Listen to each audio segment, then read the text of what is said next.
할렐루야. 오늘 6월이 시작되는 첫 번째 주일에 참 세월 빨리 지나가죠.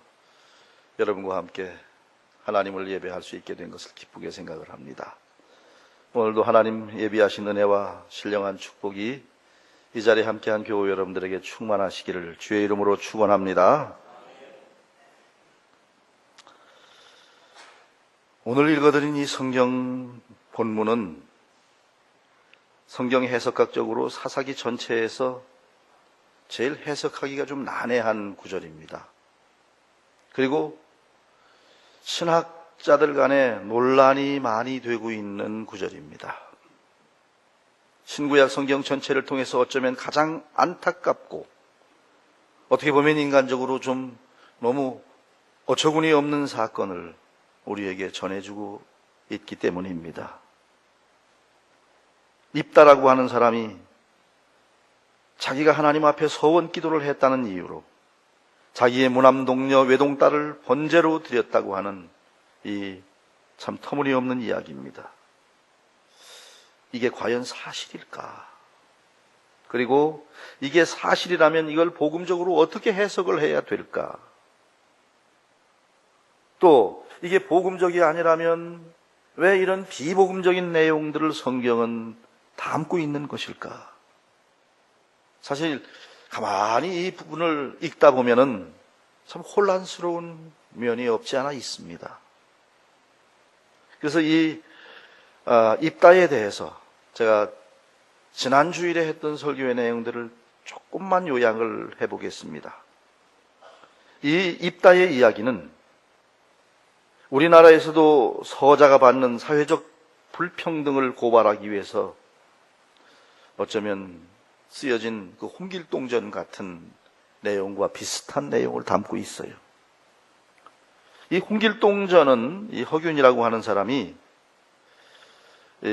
사회 개혁을 위한 어떤 이 사회의 문제들을 고발하는 그러한 내용으로 소설을 쓰고 있죠. 첩의 자식이라고 하는 한 가지 사실 때문에 사회로부터 따돌림을 받고 아버지를 아버지라 부를 수 없는 이 홍길동이가 결국 집을 나가게 되고 산에 올라가 무예를 익히고 그리고 산적의 두목이 되지요. 그러면서도 그는 이 부정부패를 일삼는 탐관오리들의 부정과 부패를 고발하고 착한 민초들을 도우며 사는, 그래서 이 홍길동은 민족의 영웅이 되지요. 그래서 이 입다의 이야기를 가만히 읽어 내려가다가 보면 머릿속에 떠오르는 것이 홍길동, 임꺽정, 또 일지매 이런 사람들이 머릿속에 떠오르게 됩니다. 왜냐하면 입다도 비슷한 처지거든요. 첩의 자식으로 태어나 가정에서 쫓겨남. 그래서 저 도비라고 하는 땅에 가서 있는데 이 입다처럼 그 당시에는 상처 입은 사람들이 많이 있었는데 그들이 다 그 입다가 있는 대로 몰려 들어오게 됩니다. 그리고 입다는 그 중에 두목이 되지요. 근데 마침 그때 그 이스라엘 나라가 암몬의 침략을 받게 됩니다. 근데 이스라엘 나라는 그들과 싸울 수 있는 힘이 없습니다. 싸우러 나갈 만한 특별한 장군도 없습니다. 그러니까 이스라엘의 장로들이 누구를 찾아오느냐고 하면 입다를 찾아와서 지금 나라가 이렇게 위태로운데 자네가 와서 이 나라를 좀 구해줘야 되겠네. 이때 입다는 말합니다. 아니 나를 서자의 첩의 자식이라고 해서 쫓아낼 때는 언제고 이제 와서 날 보고 생명 걸고 나라를 위해서 싸워달라고 하는 것은 또 무슨 이유입니까? 그렇지만 그 장로들이 간곡하게 요청을 하니까 입다는 사실 개인적인 생각 같아서는 나를 버린 민족, 나를 버린 조국, 나를 버린 가정 망할 테면 망하라지 하고 내버려 둘 법도 하지만은 입다는 이제 생명 걸고 나가서 암몬 자손과 싸워서 승리를 거두었다고 하는 그러한 얘기가 이제 우리가 지난 시간에 살펴본 내용 아닙니까? 그래서 이 서자 콤플렉스, 첩의 자식이라고 하는 컴플렉스를 믿음으로 해결했던 지도자, 그리고 긍정적 사고방식으로 해결했던 지도자예요. 메마른 황무지에서 피어난 한 송이 들꽃같이 과거의 아픈 상처를 오히려 내가 긍정적으로 치료하고 다른 상처난 곳을 치유하는 상처 입은 치유자, 그게 바로 입다였다라는 것입니다. 그래가지고 이제 입다는 그 나라의 최고 지도자가 되게 됩니다. 그런데 이제 입다가 전쟁을 펼치러 나아가는 그 과정에서 이런 얘기가 나옵니다. 29절 말씀 보면 여호와의 영이 입다에게 임하시니, 이런 말씀이 나와요. 이게 사사기에서 사사들이 일어나서 전쟁을 하러 나갈 때마다 여기 나오는 말씀입니다. 여호와의 영이 삼손에게 크게 임하매, 여호와의 영이 기드온에게 임하매, 여호와의 영이 온리엘에게 임하매. 다시 말하면 사사들이 전쟁에 나갈 때마다 하나님의 영이 임합니다. 그러니까 이 성령이 임하기 전에는 아주 평범했던 사람들이에요. 그런데 성령님이 충만히 임함과 동시에 이 사람들은 놀라운 능력의 사람들로 변신을 합니다.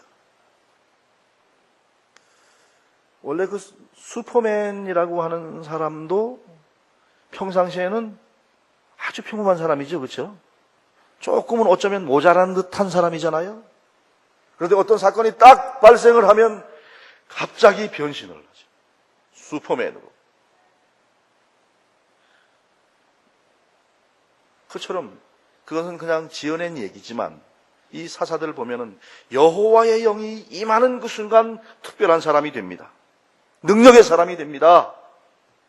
약한 자가 강해지고 미련한 자가 지혜로워지고 겁쟁이가 용맹스러워집니다. 이게 바로 사사기의 이야기입니다. 어쩌면 이 사사기의 이야기는 오늘 교회의 이야기요, 오늘 성도들의 이야기일 수도 있다는 사실 앞에 우리는 자신을 드려야 될 것입니다. 오늘 그리스도인들이 이 영적 전쟁에서 이기는 길이 다른 길이 아니에요. 지금 영적으로 굉장히 혼란해요, 우리 사회가. 연약하고 무능한 사람들에게 성령님께서 임하시면 권세 있고 용감한 성도가 될 줄로 믿습니다. 너희의 능력이 무엇이냐? 너희의 기적이 무엇이냐? 임마누엘의 하나님, 성령님께서 함께 하시는 것인 줄로 믿습니다. 그래서 여호와의 영이 입다에게 임함으로 이스라엘은 암몬과의 싸움에서 크게 승리하게 됩니다. 그래서 이스라엘은 암몬으로부터 20개의 성읍을 빼앗고 완전히 정복을 하게 되고 이 암몬 사람들로부터 완전한 항복을 받아내게 됩니다. 그리고 입다는 약속한 대로 이스라엘의 최고의 지도자가 됩니다. 그 당시에 왕은 없었던 때니까 어쨌든 이스라엘의 머리가 됩니다. 그런데 이 과정에서 입다가 한 가지의 치명적 실수를 하나 합니다. 그리고 그 치명적 실수 때문에 입다의 가정은 말할 수 없는 아픔을 겪게 됩니다. 그게 뭐냐면 암몬 자손과 입다가 싸우러 나갈 때 사실 불안하긴 불안하지요. 암몬 사람들은 정규군이 쳐들어온 거예요. 이스라엘엔 정규군도 없어요. 그러니까 이 입다가 데리고 있었던 이 잡류들, 그리고 급하게 모은 군대, 이걸 데리고 나가야 되는데 아무리 입다가 힘이 있다 한들 그 많은 군대를 어떻게 대항을 할 수 있겠어요? 그러니까 사실 걱정이 되는 거예요. 그러니까 하나님 앞에 입다가 엎드려서 기도를 하는데 서원 기도를 합니다. 무슨 서원 기도를 합니까? 그게 바로 오늘 본문에 나오는 이야기인데 30절과 31절에 나오죠. 한번 제가 읽어보겠습니다. 주께서 과연 암몬 자손을 내 손에 넘겨주시면 내가 암몬 자손에게서 평안히 돌아올 때에 누구든지 내 집 문 앞에 나와서 나를 영접하는 그는 여호와께 돌릴 것이니 내가 그를 번제물로 드리겠나이다 라고 서원 기도를 한 거예요. 하나님께서 나에게 이 전쟁에 승리를 주시면 내가 집으로 돌아갔을 때 그 내 집에서 제일 먼저 나와서 나를 반겨주는 이가 있으면 내가 그를 잡아서 번제로 바치겠다고 그랬죠. 어떻게 보면 끔찍한 서원 기도를 한 거지요. 그런데 암몬 자손을 물리치고 승리의 개선가를 부르면서 미스바에 있는 자기 집에 입다가 이르렀을 때 누가 나옵니까? 입다의 무남 동료 외동딸이 아버지가 전쟁에서 승리를 하고 돌아온다는 얘기를 듣고는 소고를 치면서 춤을 덩실덩실 추면서 아빠가 승리했다고, 그리고 뛰어나와가지고 제일 먼저 아빠의 품에 안기는 게 아니겠습니까? 그래서 입다는 그것을 보면 딸이 얼마나 이뻤겠습니까? 그런데 그날따라 기쁘지 않습니다. 자기 옷을 찢어요. 그리고 막 울부짖으면서 말합니다. 어찌하면 좋으냐 내 딸아. 너는 나를 참 참담하게 하고 너는 나를 괴롭게 하는구나. 내가 내 입으로 하나님 앞에 서원을 하였으니 이게 돌이킬 수 없는 일이 되어버렸으니 어쩌면 좋으냐. 그런데 그 아버지의 그 딸이라고 그럴까요? 보통 차라리 아버지 생명은 아버지 생명이고 내 생명은 내 생명인데 누구 마음대로 나를 잡아서 번제를 드린다고 그럽니까? 안 돼요, 아버지. 차라리 그렇게 앙탈이라도 부려주었으면 좋겠건만은 이 딸이 또 뭐라 그러냐면 아버지의 입으로 하나님께 그렇게 서원을 하셨으면 아버지의 말씀대로 행하세요. 아버지의 기도를 들으신 하나님께서 암몬 자손에게 원수를 갚게 해주셨잖아요. 그러니까 아버지, 저는 그저 아버지의 뜻에 따르겠습니다. 이래고 나오니 입다의 가슴은 더욱더 찢어질 것처럼 아팠을 것입니다. 그래서 서원 기도를 실수를 한 거죠, 입다가. 그래가지고 그 가정이 그 참 쓰라린 비극을 맛보아야 했다라는 이야기입니다. 여러분, 하나님 앞에 서원이라든지 하나님 앞에 어떤 중요한 약속을 여러분 해보신 적이 있습니까? 사실 이 서원이라고 하는 것은 감사제의 일종입니다. 성경에 보면 야곱이 눈먼 아버지와 형 에서를 속여서 장자의 명분을 빼앗아가지고 형의 미움을 받고 저 하란 땅으로 도망을 가다가 베델이라는 곳에 이르러서 거기서 하룻밤을 자고 난 후에 야곱이 하나님 앞에 이렇게 기도를 합니다. 하나님께서 저와 함께 계셔서 이 여행길에서 저를 지켜주시고 먹는 음식과 입을 옷을 주셔서 무사히 아버지의 집으로 돌아올 수 있게 해주신다면 제가 평생 여호와를 저의 하나님으로 섬기겠고요. 그리고 제게 주신 모든 소득의 10분의 1, 11조를 꼭 하나님께 바치겠고요. 제가 여기 누웠던 이 터가 하나님의 전이 되게 하겠습니다. 이게 서원입니다. 사무엘상 1장 11절에 보면 한나가 서원 기도를 합니다. 만일 주께서 이 여종의 고통을 돌아보시고 저를 기억하사 제게 아들을 주신다면 그 아들을 여호와께 바치고 평생 그의 머리에 삭도를 대지 않겠습니다. 이게 서원입니다. 그러니까 이 서원은 원래 나쁜 게 아니고 좋은 거예요. 왜냐하면 이것은 하나님께서 베풀어 주신 그 은혜에 대해서 내가 감사를 잊지 않겠다고 하는 것이거든요. 그런데 문제는 요즘 뭐가 문제가 되느냐 하면 이 서원이 조건부의 하나님과 어떤 흥정을 하는 식으로 변질돼 버린데 문제가 있는 거죠. 조건부로 이걸 해 주시면 제가 하겠습니다. 다시 말하면 하나님 이번에 내가 사업을 하려고 그러는데 이 사업이 크게 번창되게 해 주시면 제가 사업에서 생기는 소득에 하나님 어떻게 할까요? 3.7제로 할까요? 4.6제로 할까요? 이걸 가지고 하나님과 흥정을 하는 것, 이게 문제죠. 이 서원에는 그런 게 아니에요. 만약에 하나님 안 들어주시면은요, 국물도 없는 줄 아세요? 그런 거 아니잖아요. 감사가 있어야 되는 것이고요. 이 서원 기도에는 반드시 뭐가 또 따라야 돼요? 하나님, 그렇게 안 해주셔도 제 뜻보다 하나님의 뜻이 더 귀한 줄 알기에 주의 뜻에 순종하겠습니다. 이런 기도가 동반되어야 되는 것이란 말이죠. 근데 요즘 서원들이 이상해졌어요. 전에 저 이런 얘기 들었어요. 어떤 목사님이 아주 그 교회 노랭이 장로님이 한 분 계셨는데 그 장로님과 함께 등산을 갔더래요. 예배당을 짓고 있는데 아마 재정도 모자라고 그러니까 이제 그 장로님하고 이제 이런저런 얘기 좀 나누려고 이제 갔는 모양이라.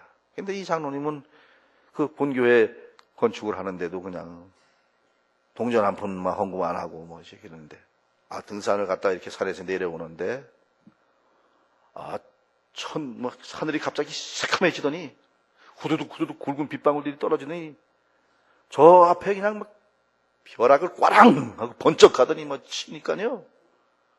이 장로님이 바들바들 떨면서 그 비가 떨어지는데도 땅바닥에 무릎 꿇고 이렇게 기도를 하더래요. 하나님 살려주세요. 내가 이 벼락을 피하고 천둥을 피해가지고 무사히 집으로 돌아가게 해주시면은요, 건축원금 1,000만 원 내겠습니다.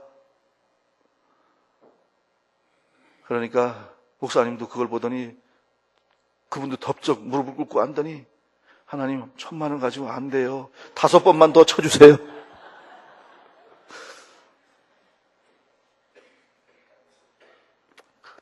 그 장로의 그 목사지. 네. 참 입다가 이제 참 이 서원 기도를 그렇게 하고 말이죠. 집으로 돌아갔는데 상황이 나빠도 최악의 상황으로, 제일 나쁜 상황으로 지금 이게 이루어진 거예요. 차라리 집에 딱 돌아갔는데 뭐 그래도 가슴이 그것도 아프긴 하겠지만은 집에서 키우는 똥개 한 마리가 꼬랑지를 치면서 맨 먼저 뛰쳐나왔으면은 그래도 얼마나 좋겠어. 네? 아니 집에서 키우던 당나귀 한 마리가 뛰어나오든지 아니면 집에서 돕던 하인이라도 한 사람이 이렇게 주인님 오십니까 하고 나왔다면은 혹 모르지만 근데 이게 누가? 제일 사랑하는 딸이 무남종 동료가 아버지 전쟁에서 이기고 온다 도구를 들고 나와서 춤추면서 아버지를 영접하네. 그러니까 사실 얼마나 입다는 마음이 아팠겠어요. 차라리 마누라가 먼저 나왔으면 나을지도 모르지.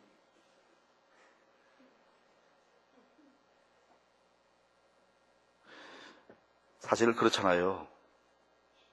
자식을 죽이는 아픔보다 더 큰 아픔이 어디 있겠습니까? 세상에서 많은 아픔이 있겠지만, 세상에서 많은 고통이 있겠지만,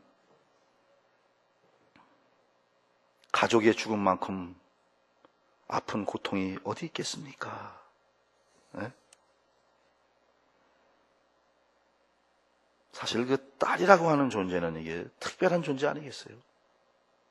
어제 체육대회를 끝내고 몇몇 분들과 좀 잠시 담소를 나누는 중에 어쩌다가 또 뭐 아들, 딸 얘기가 나와가지고 제가 막 그 아들이 있어야 된다 막 그랬더니만 그 한 분이 그런 얘기를 해요. 집사님 한 분이.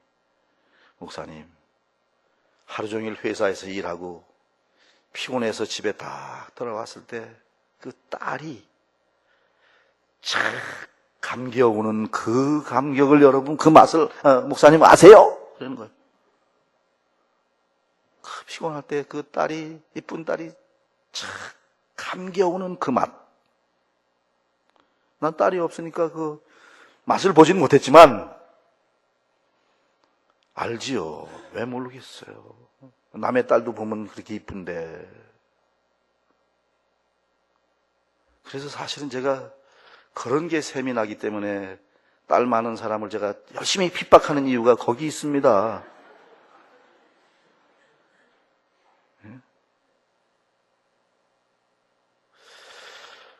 참 이 가족의 죽음이라는 게, 전번에 제가 인터넷에서 이런 글을 읽었는데 어떤 분이 80이 다 돼서 상처를 한 거예요.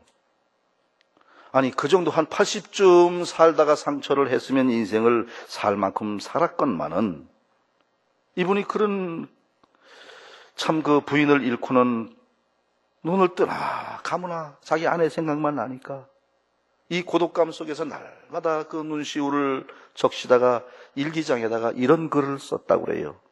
제가 그 일기장을 그대로 한번 읽어볼게요. 오늘 아침도 6시가 되었다. 행여 그이가 새벽기도 갔다 돌아오지 않나 대문이 있는 데를 기웃거려 본다. 저녁이 되어 어두워지면 하루 종일 신방하고 지금쯤 돌아오지 않나 하고 내 마음은 동네 골목을 헤매게 된다. 손주를 부르는 내 목소리에는 그이의 목소리가 섞여 있고 그이가 읽던 붉은 줄친 성경을 보면 안경 낀 흰머리 그 모습이 떠오른다. 아낙네들이 웅성웅성 서 있으면 행여 그 속에 내 안에 서 있지 않나 다시 한번 두리번거리게 된다. 오 주여, 내가 죽는 날 꼭 하늘나라에 가서 그 일을 만나볼 수 있겠지요. 그리고는 그 밑에다가 추사 김정희가 아내를 잃고 쓴 시 한 줄을 쓰고 이렇게 토를 달아 놓았더라고요. 저 세상 가서는 당신과 나의 처지가 서로 뒤바뀌어져서 나는 먼저 죽고 당신은 천리밖에 혼자 외로이 살아 이 내 가슴 아픈 마음을 당신으로 하여금 맛보게 해주고 싶소. 이 사랑하는 이의 죽음이 얼마나 아프게 느껴지고 죽음의 이별이 얼마나 서글프고 그리웠으면 이런 글을 썼겠어요. 여러분, 이어령 교수라는 분을 아시죠? 이 시대에 참 최고의 석학으로 일컬어지는 철학자요, 문학자요, 지성인이었던 그가 딸이 암이 걸린 거예요. 그래가지고 시력을 잃고 죽어가는 딸 앞에서 그 아버지가 막 가슴이 찢어지는 것 같은데 그때 이어령 교수는 뭐라고 고백을 하느냐 하면 내가 가진 그 많은 지식, 철학과 문학과 이 모든 지식들이 죽어가는 딸 앞에서는 아무 쓸데가 없는 사실을 깨닫게 되면서 그가 누가 부르지도 않았는데 자기 스스로 자기 집 옆에 있는 조그마한 예배당에 가서 엎드려서 이렇게 기도했답니다. 그 당시에는 하나님이 누군지도 잘 모르면서 하나님, 내 사랑하는 딸을 살려주신다면 나의 남은 삶을 주님 앞에, 주님 위해서 살겠습니다. 라고 기도를 했대요. 그런데 하나님께서 그를 쓰시려고 했는지 그 딸에게 기적이 일어나가지고 다 죽는다던 딸이 그 암이 깨끗하게 치료가 됐대요. 그래가지고 또 이 학자들은 자기가 약속한 거 지키잖아요. 그래서 그 길로 예배당에 가서 주님 영접을 합니다. 그리고 지금은요, 이분이 여기저기 간증 집회하러 다녀요. 그분이 그럴 뿐입니까? 이게 부모잖아요. 자식을 위해서라면 나를 드리겠다고 서원하는 것이 부모의 마음이잖아요. 사랑하는 딸의 죽음 앞에서 쓴 아버지의 글 하나를 제가 더 소개해 드릴게요. 이건 아주 한 권의 책으로 나온 얘기인데 제가 요약해서 간단하게 읽어드리면 이런 얘기입니다. 신희는 만 29세를 일기로 3살과 5살 난 두 딸과 남편을 남겨놓고 주님의 부름을 받아 세상을 떠나갔다. 신희의 병은 어쩌다가 늦게서 발견되어 1981년 12월에 개복수술을 받은 그때는 이미 위암 말기였다. 집도한 의사의 말에 따르면 수술 중 그냥 덮어버릴까 하다가 수술을 계속 진행했는데 위와 비장 전부를 몽땅 잘라내고 간장 일부와 췌장 일부까지 절제한 후 소장 일부를 잘라서 대용 위를 만들었다고 한다. 가족들 걱정 안 끼치려고 그런 건지 아무리 아파도 꾹 참아버리는 신희의 그 성격이 암을 사기가 될 때까지 참아버리게 한 것이었으리라. 신희의 최대의 공포는 참을 수 없는 극한 고통이었다. 수술한 날로부터 167일 동안 다른 암 환자들은 주기적으로 통증이 온다는데 신희는 끊임없이 육체의 극한 고통을 받다가 갔다. 끊임없이 토하고 국물만 먹어도 장이 유착되는 데다가 장 전면에 퍼진 암 때문에 장 기능이 마비되어 아무리 관장을 해도 보름씩 변이 차고 가스가 찼다.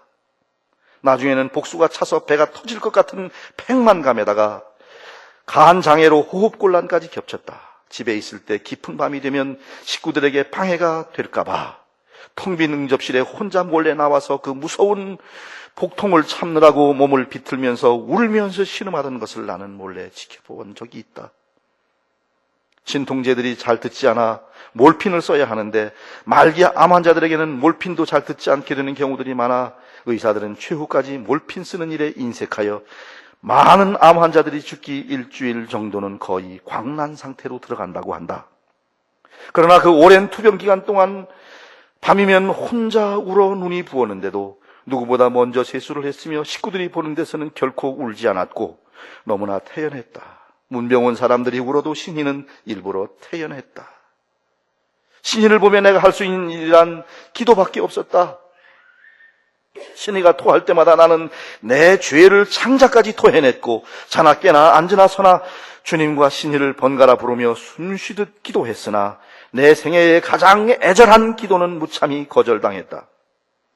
죽던 날 아침 8시에 내가 가서 기도해주고 내 아내도 신희도 잠시 잠든 것 같아서 병실 문을 나오려고 하는데 신희가 손을 들고 아빠 아빠 부르더니 기도 기도 두 마디를 외쳤다. 내가 붙잡고 기도했더니 신희는 다시 잠이 들었다. 마음을 놓고 사무실에 도착하니 간호사에게서 전화가 왔다. 곧바로 달려가 보니 신희가 숨을 거두고 있었다. 신희는 죽었다.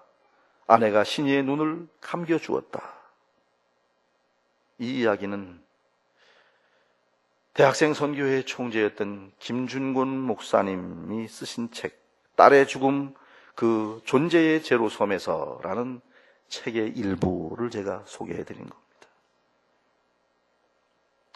사실 이 가족의 죽음, 그 중에 정말 몸에 착 감겨오던 그 사랑하는 딸의 죽음, 우리는 여기서 입다의 그 쓰리고 아픈 마음을 이해할 수가 있습니다. 자, 그런데 중요한 것은 과연 입다는 딸을 정말 육신적으로 죽였을까? 이 의문입니다. 근데 여기에는 두 가지의 학설이 있어요. 첫째는 실제로 입다가 딸을 죽여서 번제물로 자기가 약속한 대로 드렸을 것이다.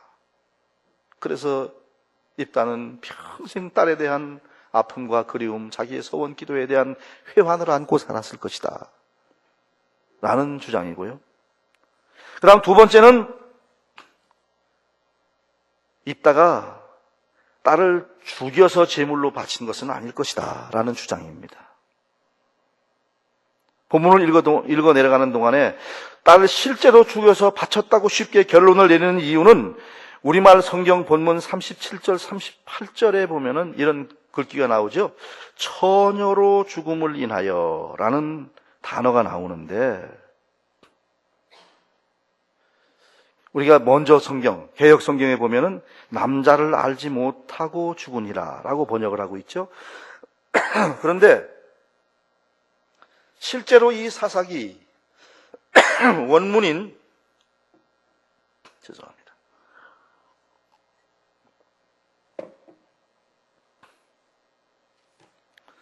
그 히브리의 마소라 텍스트에서는 죽음이라는 단어가 없어요.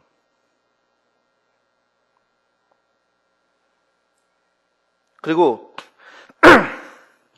영어 성경인 NIV에도 보면은 처녀로 죽음을 인하여 이 말을 because I will never marry라고 기록하고 있어요. 결혼을 하지 못한 것 때문에. 그러니까 아마도 이 말은 실제 죽었다는 말은 아닐 것이다. 우리말 지금 여러분이 가지고 있는 성경에도 보면 37절, 38절에 처녀가 죽음을 인하여 요 글이 조금 다른 데하고 좀 다르죠. 어떻게 달라요? 죽음이라는 글씨가 조그맣게 쓰여 있잖아요. 내 성경만 조그맣게 쓰여져 있나? 그건 왜냐하면 원문에 없는 거예요. 그 글씨가 사실은. 어떤 사본에는 있어요.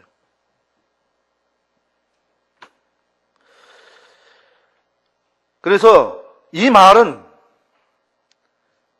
성경 전체로 볼 때 성막에서 평생 수종들도록 하나님께 드려졌을 것이다 라는 해석을 하기도 합니다. 왜냐하면 신명기 12장 31절에서는 인신제사, 사람을 잡아 제사를 드리는 것을 엄격하게 금하고 있고요.